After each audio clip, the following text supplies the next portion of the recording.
நீ நான் என்னை காப்பாற்றணுமே.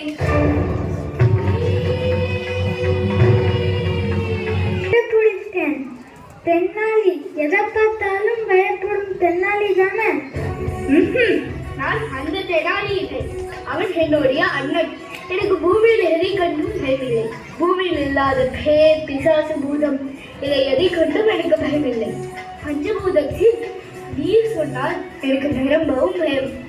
குளிர்நீரை கண்டாலும் பயம், சுடுநீரை கண்டாலும் பயம், மடிநீரை கண்டாலும் பயம், மழைநீரை கண்டாலும் பயம், குளம் பயம், குட்டை பயம், குடிக்க பயம், குடிக்க பயம், விழும் அருவி பயம், நிறைய மகார பயம், மனிதர்களுக்கு டர் லக்தா ஹை. இவ்வளவு தண்ணிக்கு பயத்தை வச்சுக்கிட்டு ஏன் சார் கடல்ல வரீங்க? சரியாக கேட்டீர்கள். என்னை பரிசோதித்த டாக்டர் நமசிவாயர் நீ நீர் நடுவில் நில்லும், நீர் பயம் போகும் என்று கடல் நடுவில் கப்பலில் அனுப்பினவர். ஐயோ, நான் என்ன செய்வேன்? இந்த கடல் நடுவிலேயே முழுகி போக வைக்கிறார். நீம்பாய் நீம்பாய், நீ நான் என்னை காப்பாற்றணுமே. நான் கோபால் கோபால்னு கூப்பிடுற மாதிரி நீங்க பீம்பாய் பீம்பாய்னு கூப்பிடுறீங்களே, அது யாரு? உங்க அசிஸ்டண்டா? இவன் என் அசிஸ்டண்ட் அல்ல, காப்பாய் பீம்பாய்.